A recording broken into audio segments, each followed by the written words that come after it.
তুলির ননদিনী নির্লজ্জ, তুলির ননদিনী বেহায়া, তুলির ননদিনী নোংরামো শুরু করে দিয়েছে। তুলির ননদিনীর ভিডিও দেখে সমাজ নষ্ট হচ্ছে। যদিও এই কথাগুলো আমার না, এই কথাগুলো ছোট ছোট কিছু ব্লগার আপুদের এবং কিছু কিছু ফলোয়ার্স ভাইয়া আপুদের। তো আসসালামু আলাইকুম সবাইকে, সবাই কেমন আছেন? আশা করি ভালো আছেন। আলহামদুলিল্লাহ, আপনাদের দোয়া এবং ভালোবাসায় আমরা সবাই ভালো আছি। এখন থেকে 2 দিন আগে আমি একটা স্টোরি আপলোড দিয়েছিলাম। সেই স্টোরিতে দিয়েছিলাম যে রুমের ভিতর আমি আর আমার হাজব্যান্ড শুয়ে আছি, আমার হাজব্যান্ডের হাতের ওপর মাথা দিয়ে আমি একটা গান আপলোড করেছিলাম। আর তার হাতের সাথে আমার মুখটা লাগানো ছিল, আমার ঠোঁটটা লাগানো ছিল। তো যদিও ভিডিওটা করার সময় আমার হাজব্যান্ডের কোনো খেয়ালই ছিল না। যারা যারা এই ভিডিওটা দেখেছেন তারা হয়তো বুঝতেই পারবেন যে আমি ভিডিও করছি, সে কিন্তু খেয়ালই করেনি, সে তার মতো সে ফোন টিপছে।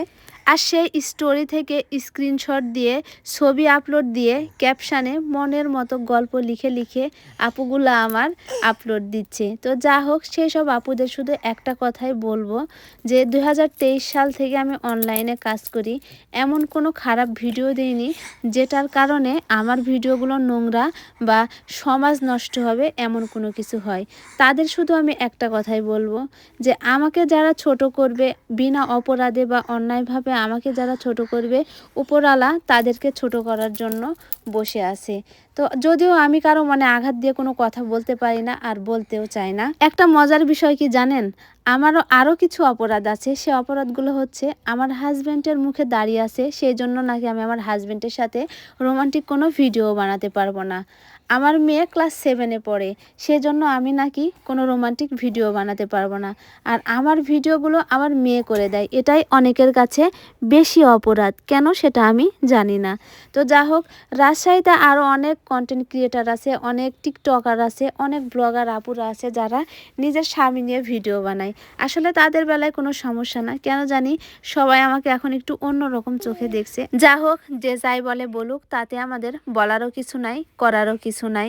তবে অনলাইন প্ল্যাটফর্মে কাজ করি, যেহেতু ভিডিও বানানোই আমাদের কাজ, সেহেতু ভিডিও তো আমাদের বানাতেই হবে।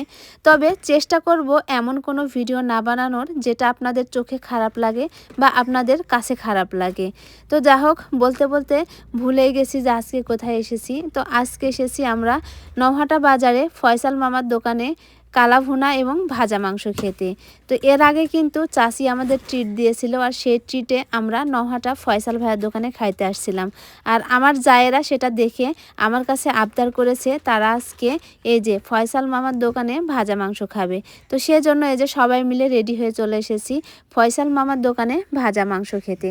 তো খাওয়া দাওয়া আমাদের শেষ, এখন আমরা সবাই বাড়িতে চলে যাব। তো আমার কথাতে কেউ যদি মনে কোনো কষ্ট পান অবশ্যই আমাকে ক্ষমা করবেন। তো আজকের মতো এ পর্যন্তই। সবাই ভালো থাকবেন, সুস্থ থাকবেন।